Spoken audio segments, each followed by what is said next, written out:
Olá, eu sou o evangelista Tássio e esse é o canal Apenas um Publicano. Nesse canal nós estamos sempre fazendo uma reflexão, buscando conhecimento, buscando um direcionamento, buscando uma palavra e esmiuçamos essa palavra. Queremos trazer mais conhecimento, revelação, mas sem sair da essência da palavra do Senhor. E hoje eu quero estar lendo com você o Salmo de número 23, que é muito conhecido, está estampado em muitas camisetas, em muitos adesivos. É um salmo que é muito recitado, pessoas conhecem ele de cor. E eu quero trazer uma reflexão sobre este salmo. Primeiramente, eu quero pedir para que, se você ainda não for inscrito nesse canal, embaixo desse vídeo, dessa tela, você vai encontrar um botão inscrever-se. É só clicar e você já estará inscrito. Quero pedir também que ao final desse vídeo você clique aí na mãozinha, dê o seu joinha, o seu curtir, o seu like. E se você gostar desse vídeo, você pode estar também compartilhando com o máximo de pessoas que possam ser abençoadas, alcançadas por essa palavra. Lembrando que esse é o canal Apenas um Publicano, eu sou apenas um mero pecador, que precisa do Senhor, precisa do conhecimento, como qualquer pessoa que estará assistindo esse vídeo. Então vamos lá. Salmo de número 23. Lembrando que Salmos, a forma correta de lermos o livro de Salmos, é falar assim, Salmo de número 23 e não Salmo de número de capítulo 23. Por quê? Porque o livro de Salmos ele é um compilado de poesia, de cânticos, de orações, de testemunhos. Ele não é sequencial. Como assim? Por exemplo, o Salmo de número 23 não é uma continuação do Salmo de número 22. Eles são independentes, eles são de situações, de momentos, pode até ter o mesmo tema, ter uma semelhança, pode até ter um contexto histórico semelhante, mas eles são independentes. Então, a forma correta de falarmos do livro de Salmos é sequencialmente, e independentemente. Por exemplo, eu vou ler o livro de Salmo de número 23. Então eu não falo Salmo de capítulo 23, porque ele não é um livro sequencial, ele é um livro, um compilado de texto, de poesias, como eu falei, independentes, ok? Então vamos lá, Salmo de número 23, versículo de número 1 diz assim, na nossa tradução: O Senhor é o meu pastor, nada me faltará. Deitar-me verdes pastos, guia-me mansamente às águas tranquilas, refrigera minha alma, guia-me pelas veredas da justiça, por amor do seu nome. Ainda que eu ande pelo vale da sombra da morte, não temeria mal algum, porque tu estás comigo. A tua vara e o teu cajado me consolam. Prepara uma mesa perante mim diante dos meus inimigos. Unge a minha cabeça com óleo e o meu cálice transborda. Certamente que a bondade e a misericórdia me seguirão todos os dias da minha vida e habitarei na casa do Senhor por longos dias. Bom, primeiramente, o versículo de número 1, ele é muito difundido, Ele é muito replicado. Mas quando nós buscamos, o contexto desse versículo e, consequentemente, desse salmo inteiro, de número 23, a gente precisa esmiuçar detalhadamente. Por quê? No original, esse versículo de número 1, está escrito o seguinte: o Senhor é o meu pastor e não me faltará. Por quê? Essa palavra aqui, nada, ela foi colocada de uma maneira para dar um contexto mais poético. Só que, quando nós colocamos essa palavra no nosso idioma, o nada me faltará, ele dá dois sentidos. Primeiro, se você atentar que o Senhor, que é o seu pastor, você logo vai entender que O nada me faltará quer dizer que no Senhor você tem tudo, não tem falta de nada. Porém, tem um outro sentido que poderíamos usar, que é o contexto de que Ele me supre de todas as suas bênçãos, de todas as minhas necessidades materiais. Ou seja, pode-se entender, nesse contexto onde o nada me faltará, estaria falando de um contexto material, de bênçãos materiais, de comida, de necessidades físicas, necessidades clínicas, né, na questão da saúde.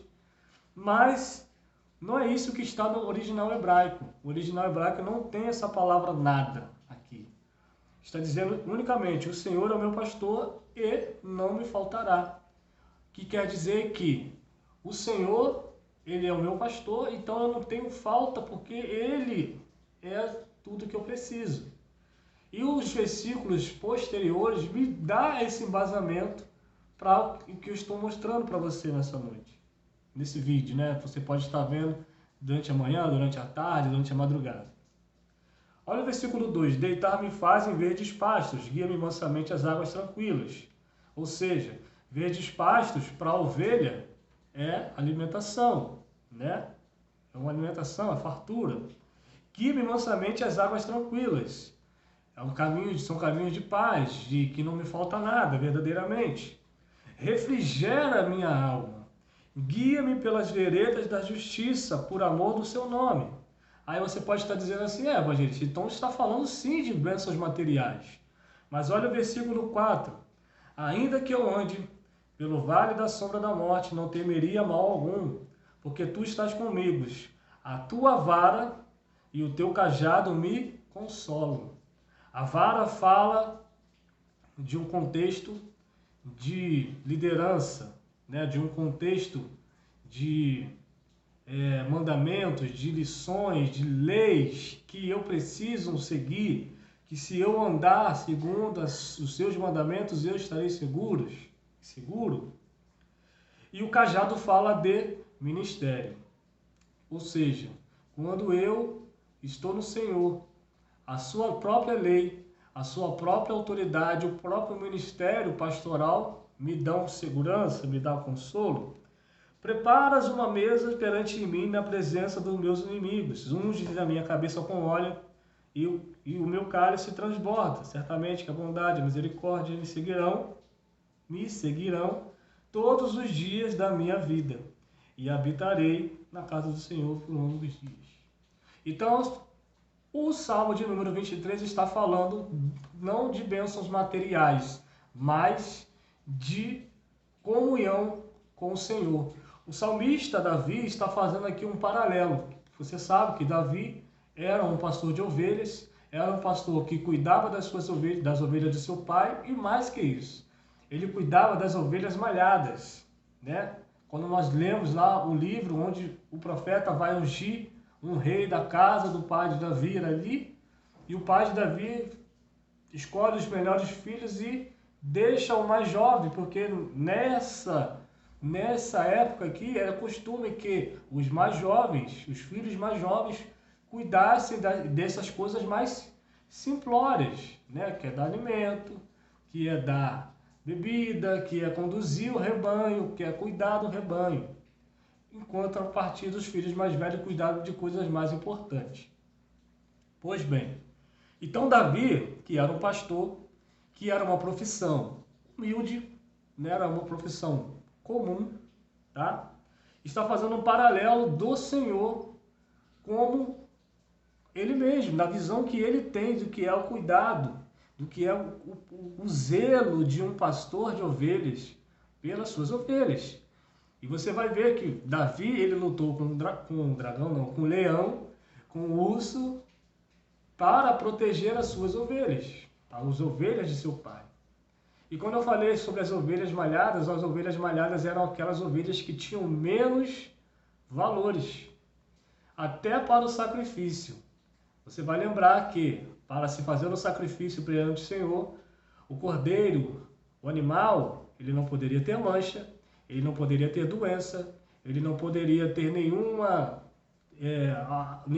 nada na sua natureza que o diferenciasse, né? Que o marcasse. Ele tinha que ser puro, ele tinha que ser limpo, ele tinha que ser são, ele tinha que ser completamente alvo. Então as ovelhas malhadas, que não poderia ser usada nem mesmo para o sacrifício, eram ovelhas de menor valor monetário. Na hora de você fazer um negócio, ela tinha menor valor, ok?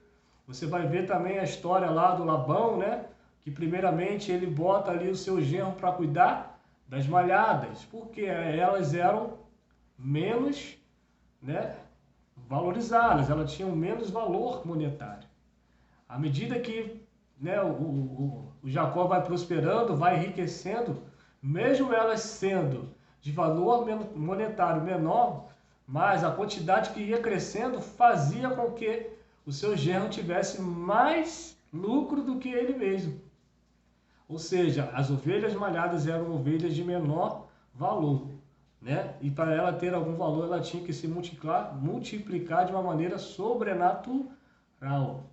Ou seja, as ovelhas malhadas eram ovelhas de menor valor.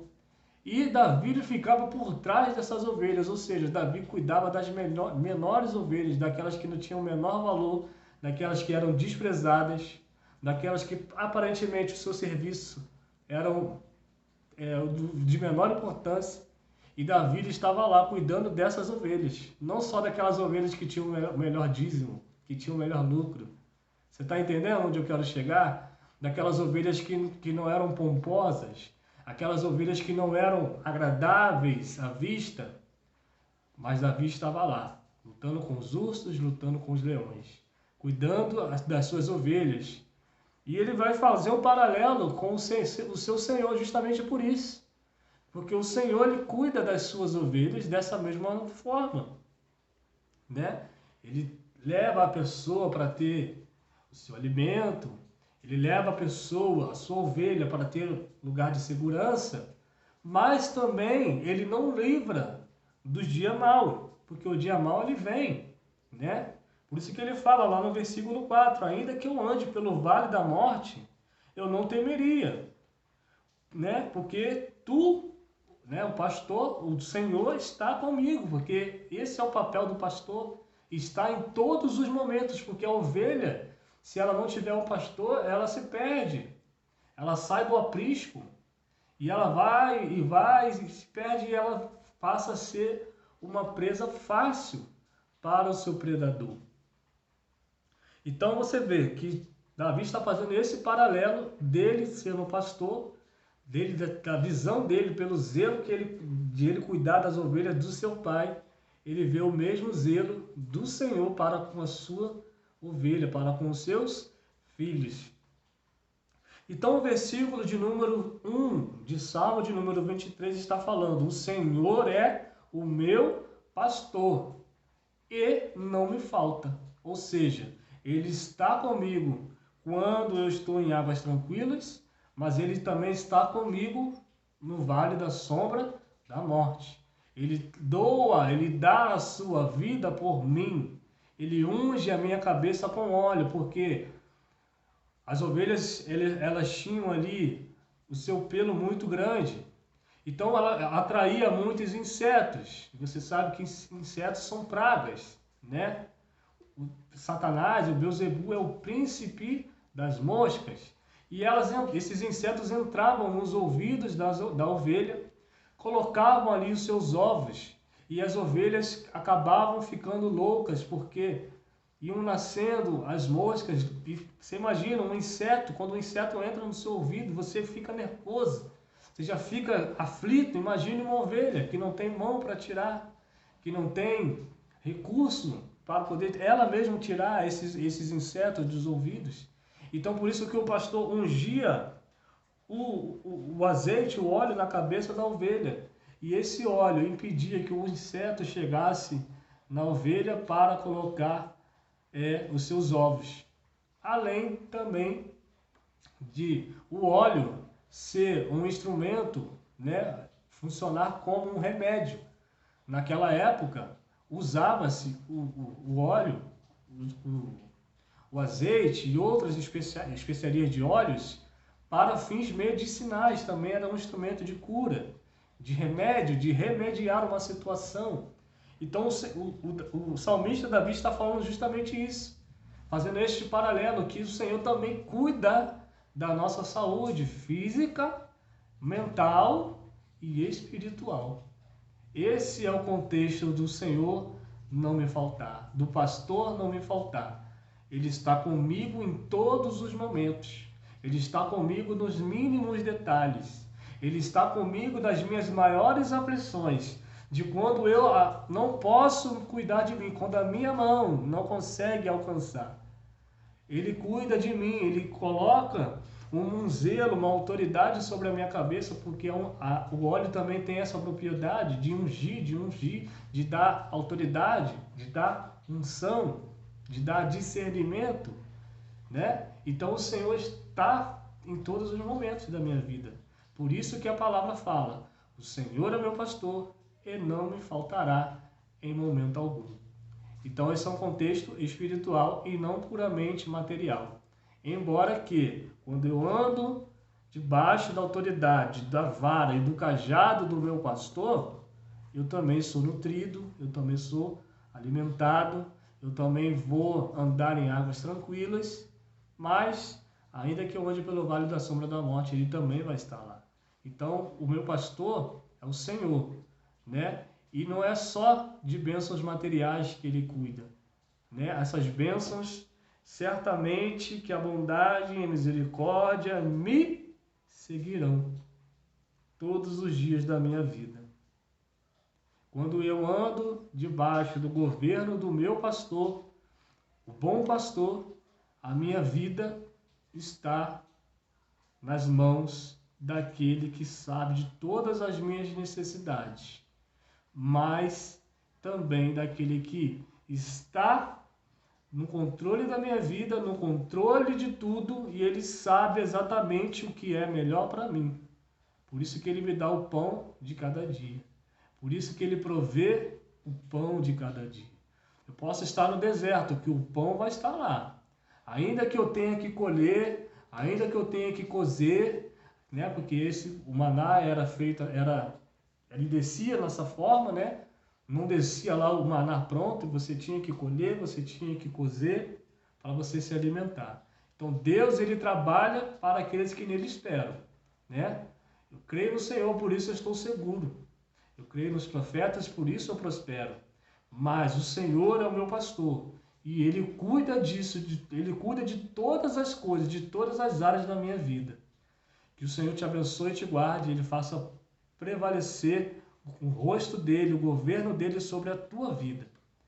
E que esse vídeo, que essa palavra produza resultado na tua vida, que você passe a enxergar o seu pastor, o seu Senhor, não como um produto na prateleira, não como uma prateleira, onde você vai buscar lá o seu produto de cada dia, mas que ele é o seu Senhor, que ele é o seu governante, que ele que governa a sua vida através da palavra. Se você anda segundo o seu conselho, segundo a sua doutrina, segundo a sua palavra, você estará seguro, não importa o ambiente e nem a situação. Deus sabe o tempo e o modo de todas as coisas. Então, creia que ele é que opera em nós o querer e o efetuar, para que eu e você estejamos seguros debaixo da sua proteção. Que Deus abençoe sua vida até o próximo vídeo. E viva o Senhor Jesus.